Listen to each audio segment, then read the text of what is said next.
welcome back to our third and final segment of the Tech Zone. And I'm so happy you decided to stay with me. I've been teasing this segment all show long. Because no matter if you're a gamer or just a person who has a laptop, no matter if it's a Mac, no matter if it's a PC, a Windows-based laptop, there's one growing frustration that you have when you get it home. It's not enough ports, not enough USBs. Some of them don't even have an audio port, a video out port. And we need those things, especially since these laptops now, if you're a gamer, you need to plug in all these different peripherals. Or even if you're not a gamer, if you're taking your laptop on vacation and you want to, stream some content from your laptop onto the TV in the hotel or the timeshare, whatever it is, you want to be able to access it. But some Sherlocks out there decided, you know what, we're not going to give enough ports out there. We're going to frustrate the people. Don't you sometimes just think, like, who are in charge of these different decisions out there? Now, mind you, these ones are supposed to be the experts. You and I can work there and make a lot of money and make these decisions better than that. And I'm not throwing shade on nobody out there. I'm really not. But there was a growing frustration out there because of a lack of ports.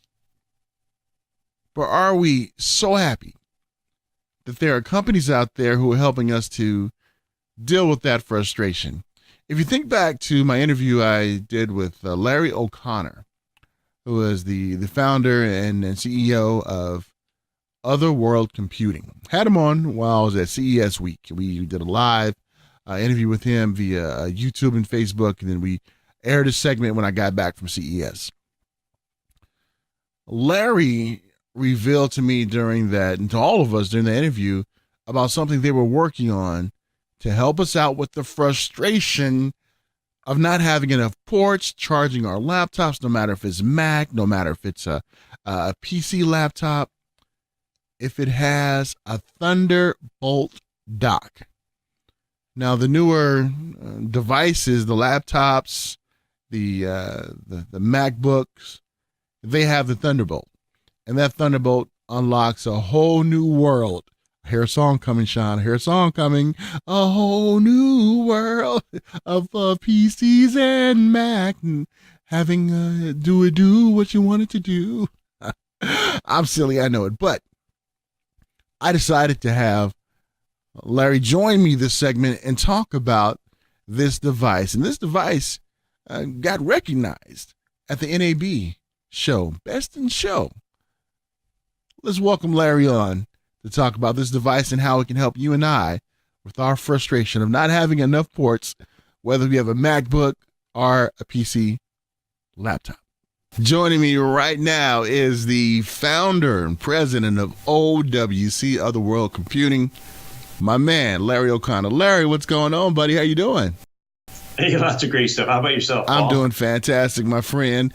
And I always enjoy our conversations that we have either at CES or either on the phone or radio. But now through technology now, we got video. So, Larry, let's talk about, we had a discussion during CES 2017, and you revealed on the show then about this new piece of innovation that'll be coming out that will help us when it comes to the Thunderbolt dock and everything and things that we can do with it.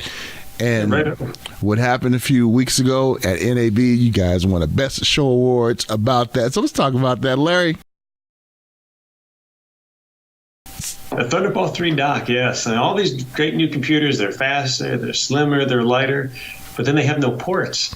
Or they miss some of the ports, all you guys have needed forever and ever and ever. So we got these cool Type-C ports, but it's sometimes hard to connect older devices into those systems. So our Thunderbolt 3 dock connects to all these Macs, PCs too, with a Type-C port, and now you get all those USB Type-A's back. It gives you Ethernet, it gives you video, it gives you audio in, audio out, even digital audio.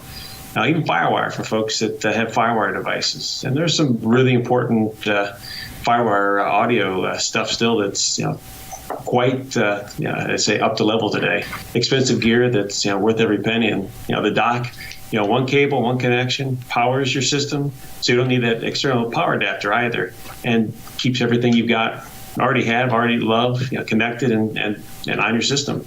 And that's what I love about it, because being in audio production like myself, I remember when I first got my Digi 002, and that was my first, I guess, interaction with FireWire. I don't even know what a FireWire was, because my PC didn't have it. I had to buy a new PC that had a FireWire. So ones out there who are listening, who are in audio production, video production, I tell you, Larry, we're loving you, man, because of that FireWire connection. Right on. And I was looking at some of the specs of the Thunderbolt and the way that it looked. When did you guys know you guys wanted to create something like this, Larry? Because one thing about you guys over at OWC, you guys are always like ahead of the time. So when did you guys even think about doing this?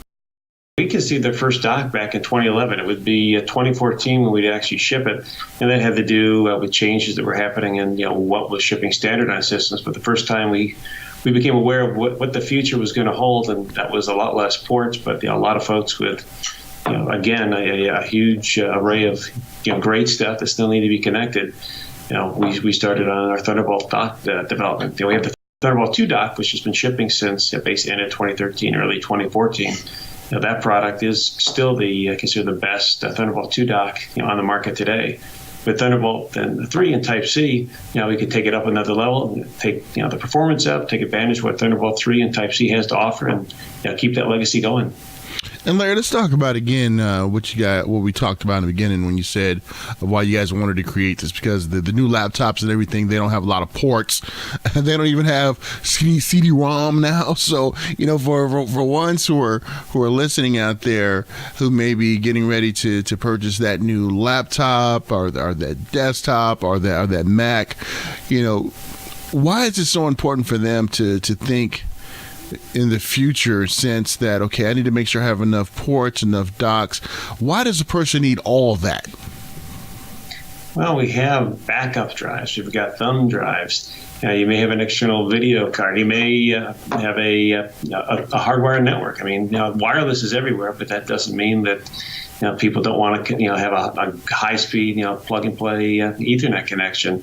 There's the convenience of portability. I mean, laptops, far outnumber desktop sales today. But when you're at home or at the office, having one device, you can plug into that's got your home base, connected up in a quick second, that's kind of important. It's great when you're on the road, to travel as light as possible, but there's a lot more you can do, with this hardware when you're at home base or at your office. And as a result, the dock kind of fills in the gap. Otherwise, you're plugging one thing in, unplugging something else. I was on the road actually doing video work, and I got to say it was kind of a pain not having the ability there was no power where I was. I couldn't plug in a hub or anything, and having to use just the ports on the laptop was a lot of swapping things around. So, and I never mind having an external display with all that going on. Absolutely. I remember when we were together at CES 2017, we were doing our segment out there, and you were looking at my setup. You was like, "Hey, dude, I got something that can help you out with this," because you saw like what we had back then. We had 2 cameras set up, but we wanted to plug in a little bit more devices. And you said, "Hey, this Thunderbolt dock is going to be able to really help you out." Now we have some images right here for some of our viewers who are watching this interview, Larry, and right here we see it comes in 2 colors, which I think is amazing. And in the front of the dock right there, this peripheral, what do we see right there? On the front, you've got an SD card reader, plus your audio out for headphones, or you can put speakers in there, and a USB high power port, which can either charge the device or you can plug a thumb drive or other USB 3 device into it for data, quite frankly, anything you'd need. On the back, you've got additional USB Type A ports, you've got Ethernet, you've got FireWire. You've got another Thunderbolt 3 port Type-C, which you can connect either USB 3.1 device to or continue your Thunderbolt 3 chain. And that means you can plug in even up to a 5K display into the back of this dock. And then plus a 4K display via mini display port, which will go to DVI, VGA, HDMI, or a display port. And then the port on the end is for power. So it gives you everything you need in that, that one connection, that one Type-C connection going to your computer connects everything else you've got plugged into that dock. And when you need stuff to work, I mean, you don't want to be, fumbling around with, 10, 15 cables, rotating this, that. I mean, now you can plug, when these go to the computer, and go to the computer. Everything else, it's in the dock, one connection, and your offices, your entire, your system is rolling. That is so cool. And what about for our gamers out there, fanboy who love to do some PC gaming or Mac gaming or laptop gaming? Will this help them out? And the reason why I'm asking that is because our engineer here, Sean, he's a big gamer. He has a laptop, does his gaming on there. Will this help him out too, to plug in different peripherals and everything too?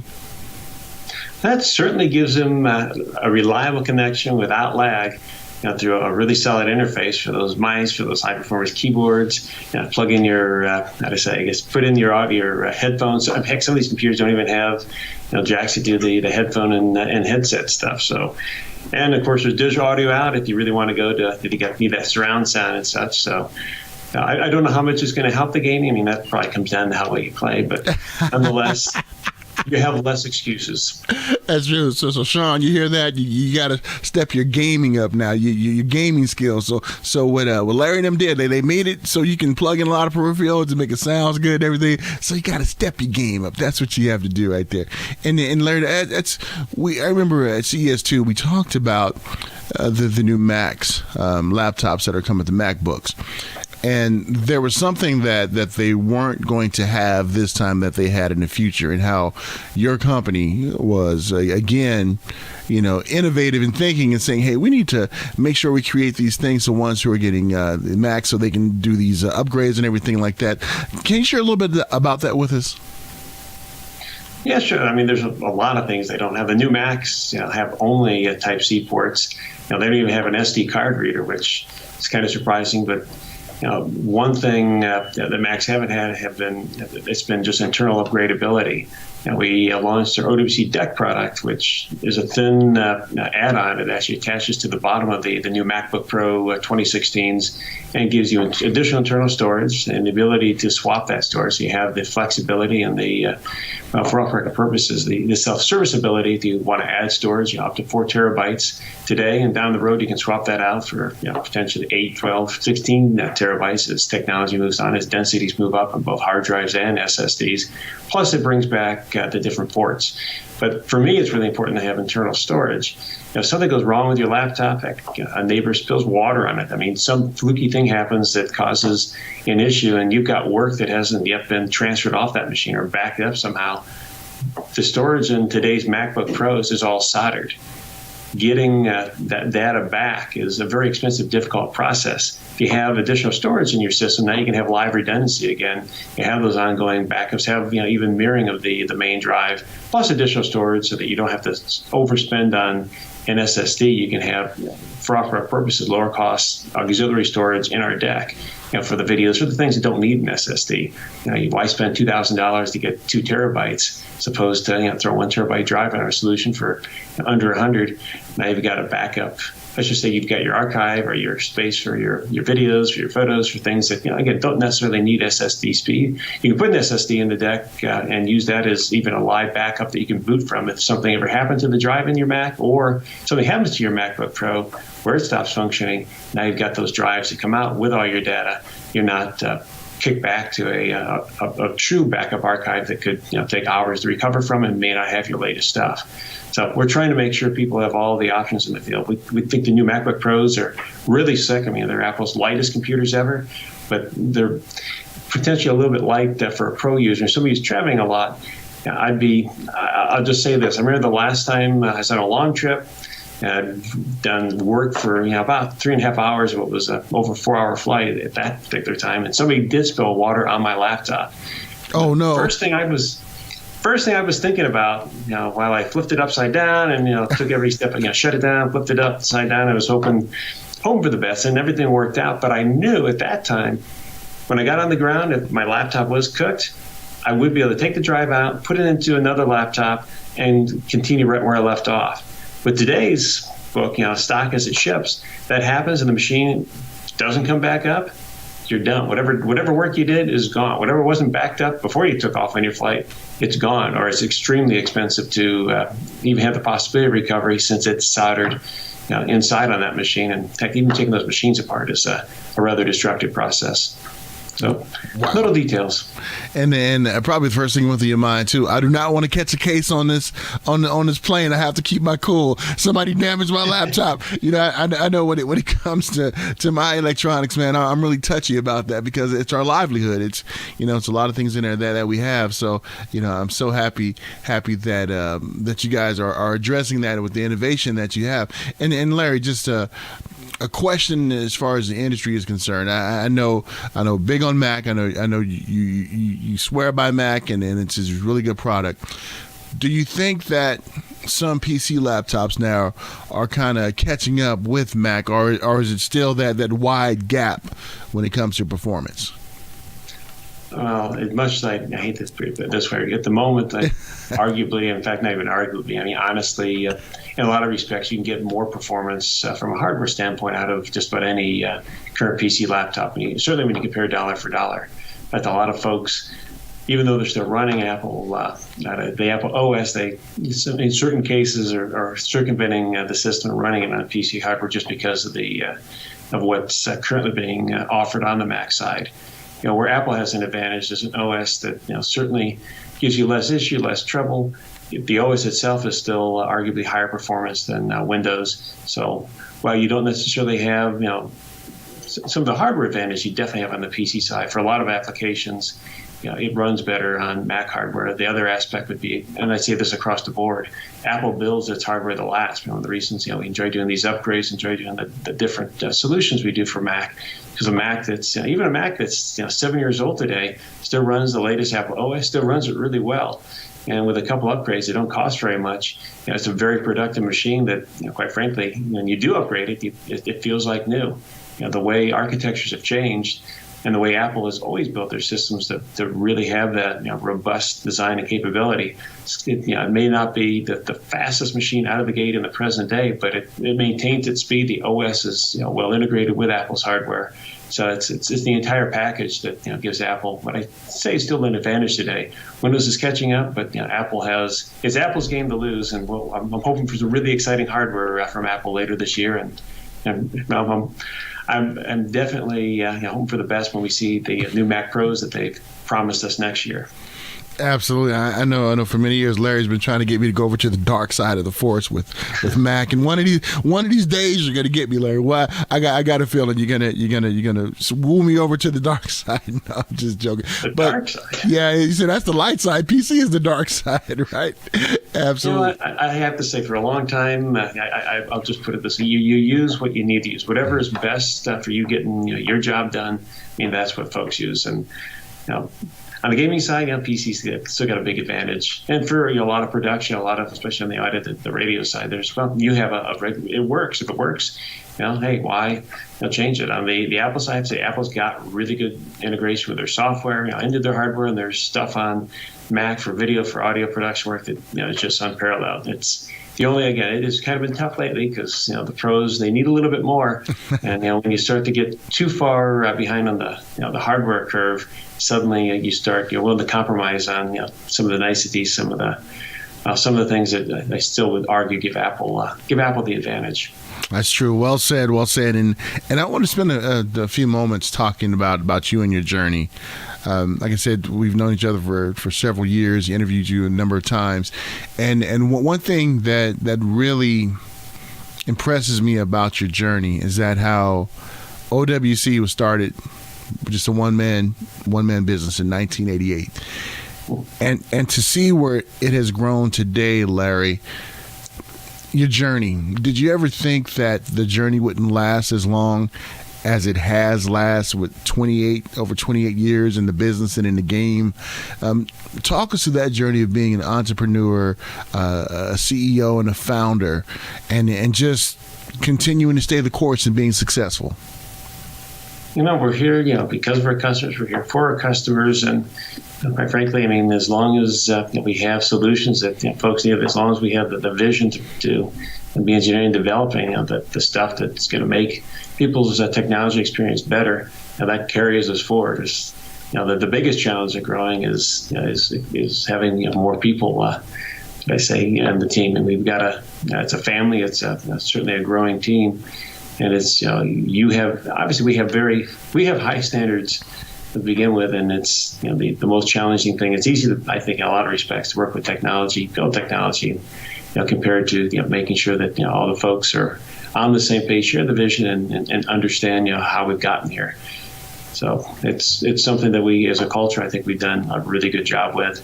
And as long as we can continue to support people to the standards that we've always made, either certainly in the very beginning strived for, and historically certainly for 20 plus years maintained, there's no reason not to keep it going. I mean, I still have fun. I think our team has fun, and again, as long as we can make a difference out there, which the customers certainly they vote by staying our customers and helping us continue to grow with more customers, and we'll keep it going. That's true. And growing up, Larry, did you always have a love for technology, or was it something that you kind of grew into as you got a little older? Were you a gamer growing up? The technology ever always just seemed to intrigue you? Well, what led you to this journey? It's kind of lucky. My dad was an early adopter. He had a telex machine that he had to use in his business. He had one of the old Trash 80s, which actually was the first computer I programmed on back in about 81, 82. And I was kind of in the middle of nowhere. But if all the fluky things that got me into technology, my folks in the event, they won as a door prize. They were the lucky draw that came home with an Atari 400 XL, which was my first exposure to a computer that I could call my own and actually do whatever I wanted with. But I'll tell you, I give my mom a lot of credit, rest her soul. When that computer came into the house, she restricted its use. I mean, you could play games or other things on it. She made me focus on programming. It got me tools that actually forced me to, I should say force. I mean, you didn't have to force me to do. I enjoyed playing with it, but she kept me focused on things that gave me the opportunity to learn about how this thing worked, how programming worked. And from there, enjoyed coding and kind of tinkering with the hardware. Enjoyed taking things apart, and later, fortunately, would be able to put new things together. So it's kind of a little background. Awesome. And thanks for sharing that with us. I know a lot of people are intrigued, of what got people into the industry, what got you to, create the company, and just all these other things out there. It really puts a face to the organization out there and what you guys are doing. You guys are doing a tremendous job. So let's talk about your website there. What else can they find on your website? And I love the website. I love the layout. Nice and easy. What can they find there?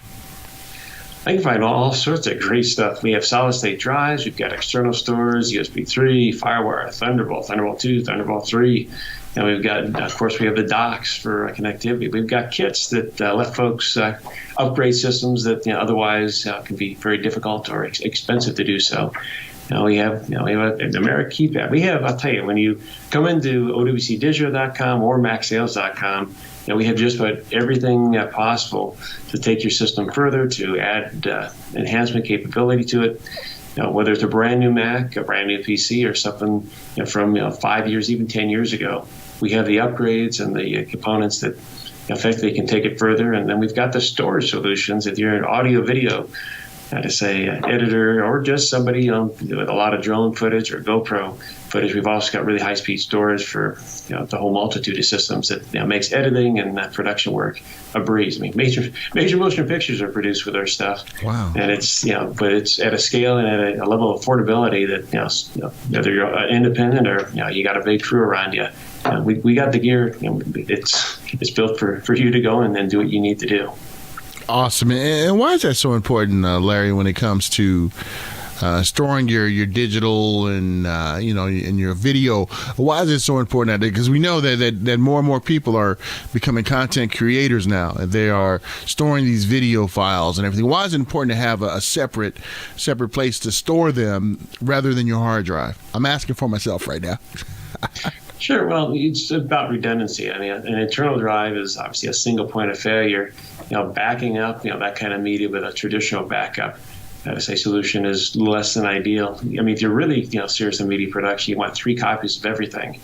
And certainly the easiest way to get your first, your first redundancy is to have an external, whether it's a RAID 5 or even a RAID 1. You want to be if this is stuff that you've created and you don't want to lose, you certainly want to make sure you've got reliable storage that can suffer a drive failure. If you lose your main drive in your computer and all your media is there, you're rebuilding your system, plus you're worried about recovering from backup, your prized work. With an external drive, you have another independent point, plus typically, again, RAID 5 or RAID 1, if you have a drive failure, and unfortunately drives fail, it's not if they're going to fail at some point, you will experience a drive failure unless you're replacing your product on a pretty regular basis. And we're typically talking years, but when it works, it's great. And suddenly 3-4 years, something comes up, and that's all. So we can go on and on into this subject. You also want solutions that will tell you when something's potentially going wrong before it goes to a point where it's critical.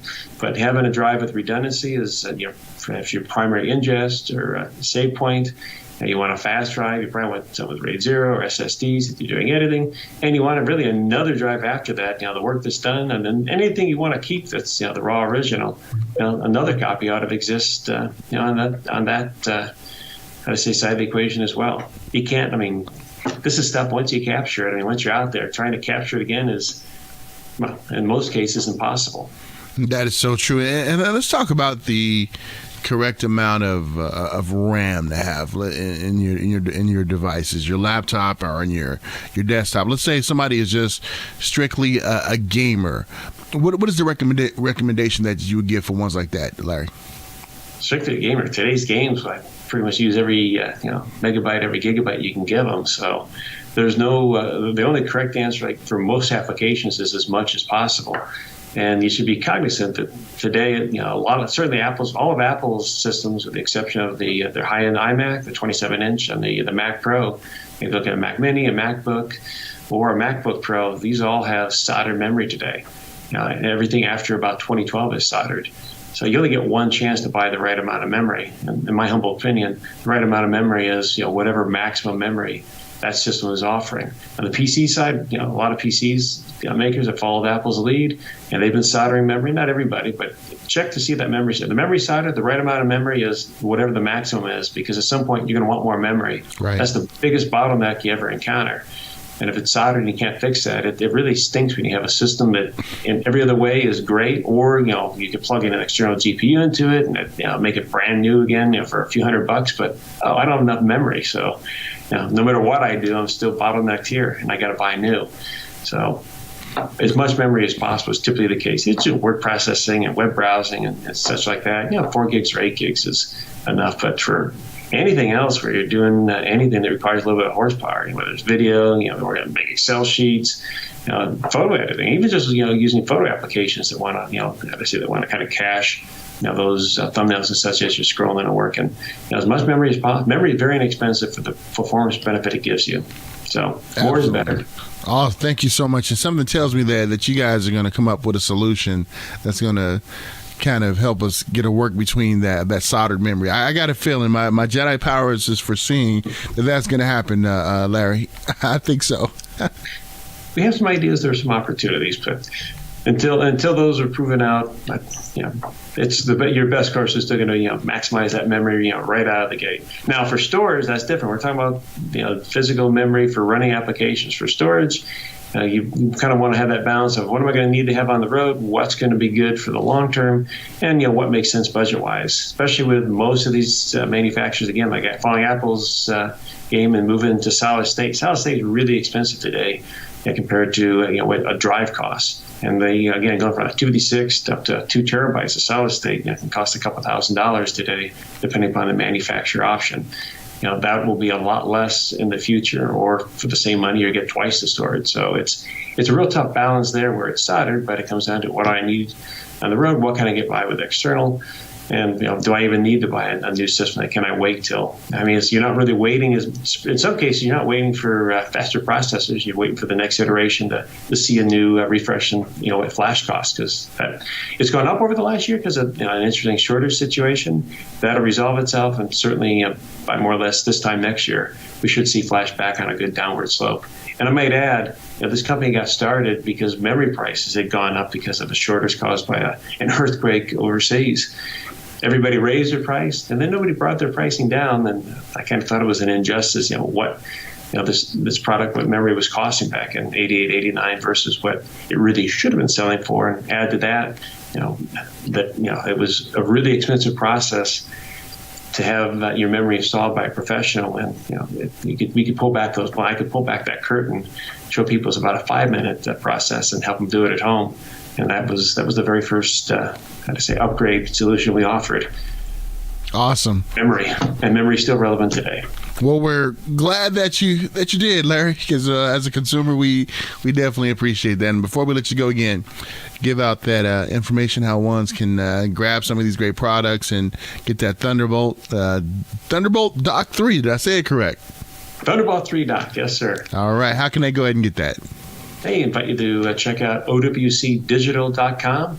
And you can visit macsales.com or pcsales.com as well. But all our latest and greatest is well featured, and you can browse it with these on OWCdigital.com, and really appreciate the opportunity to share the great stuff with you today. Awesome. And Larry, great to catch up with you as always, my friend. Looking forward to catching up with you down the line. Hey, right on. Hey, thanks again. Have a great one, Paul. I'd like to thank my friend Larry O'Connor from Otherworld Computing, OWC. Make sure you check them out. The website, OWCdigital.com.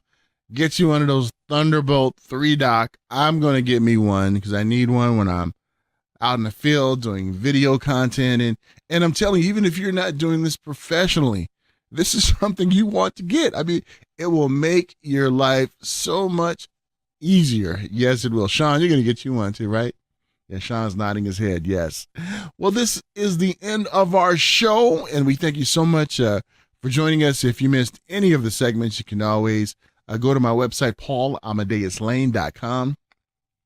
There you can check out the video segment via YouTube, the audio segment via SoundCloud, Stitcher, a lot of other audio formats that we have right there. And don't forget, great things are going to be happening here on the show with different features that we have coming up. So you don't want to miss that announcement. Follow me on social media, Instagram, Twitter, all the ones, Facebook, and tweet me on the Twitter if you like some questions answered during the show, or if you just want to tell me that you like my bow tie that I'm wearing. Yeah, it's pretty cool, isn't it? My wife always picks up my outfit, so that's why I look like this. Hey, until next time, we'll see you here on the Tech Zone. And remember, turn someone's frown into a smile, and love those who find it hard to be able to love themselves. Take care, gang. See you next time.